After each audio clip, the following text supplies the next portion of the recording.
Tower, outdoor toilet और किले का दरवाजा। गुंटर बाइनट ने ये सब बनाया है, वो भी शौकिया तौर पर। ये जर्मन ट्रांस सैक्सनी आनहाल्ट के मांसफेल्ड किले का मिनिएचर है, 1/25 के स्केल पर। इसे बनाने में उन्हें 1.5 साल लगे। मैंने कुछ ऐसा बनाया है जिसके बारे में कभी मैंने सपने में भी नहीं सोचा था। 87 साल के शौकिया कलाकार ने जर्मनी में मौजूद 80 से ज्यादा किलों और महलों का मिनिएचर मॉडल बनाया है। अकेले उनके होम टाउन गैर्बस्टेट में 40 मॉडल मौजूद हैं। उनकी सबसे बड़ी रचना मांसफेल्ड का महल है। ये 38 मीटर का है और इसके अंदर जाया जा सकता है। इसे 120 वर्ग मीटर के इलाके में बनाया गया है। असली मांसफेल्ड किला दक्षिणी हार्ट्स की पहाड़ियों में स्थित है। इसे 11वीं सदी में बनाया गया था। उस समय ये मध्य जर्मनी में सबसे बड़ा किला हुआ करता था। वेटिन महल भी गुंथर बाइनट ने ही बनाया है। इसे बनाने के लिए उन्होंने सीमेंट और मकान बनाने में निकले कचरे का इस्तेमाल किया है।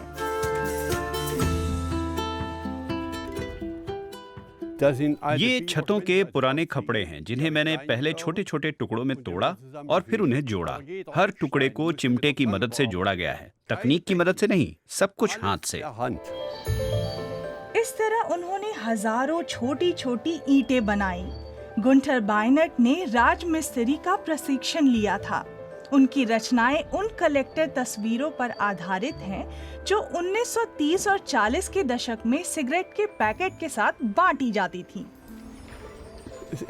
पहला किला मैंने अपने माता पिता के यहाँ रहते बनाया था, फैंटेसी किले के तौर पर, और क्योंकि मुझे उसमें खुशी मिली थी। मुझे भी याद नहीं कि उसके बाद सब कुछ कैसे हुआ।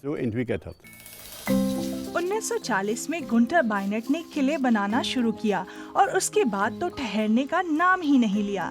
फिर एक समय आया कि उनके गार्डन में नया किला बनाने की कोई जगह ही नहीं बची। तब शहर प्रशासन ने किलों की नुमाइश के लिए उन्हें जगह दी। गुंटर बाइनट को इसके लिए पैसा नहीं मिला।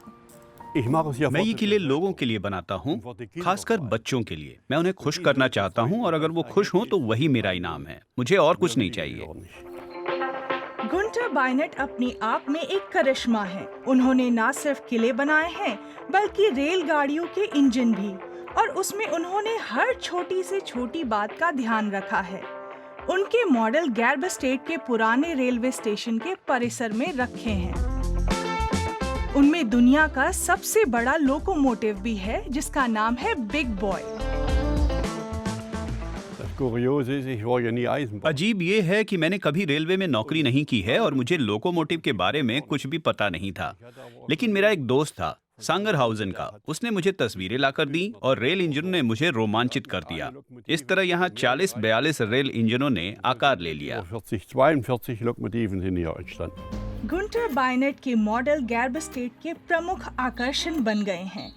किलों को दिखाने वाला एक हाइकिंग ट्रेल इन सारे मिनिएचर किलों को एक दूसरे से जोड़ता है। गुंटर बाइनट को अपनी रचनाओं पर नाज है। मैं इनके सामने खड़ा होता हूँ जैसे कि अभी और पूछता हूँ, तुमने ये सब आखिर कैसे किया? सीमेंट और कचरे से बने किले, महल और लोकोमोटिव, ये ओपन एयर म्यूजियम दुनिया में अपनी तरह का अकेला म्यूजियम है।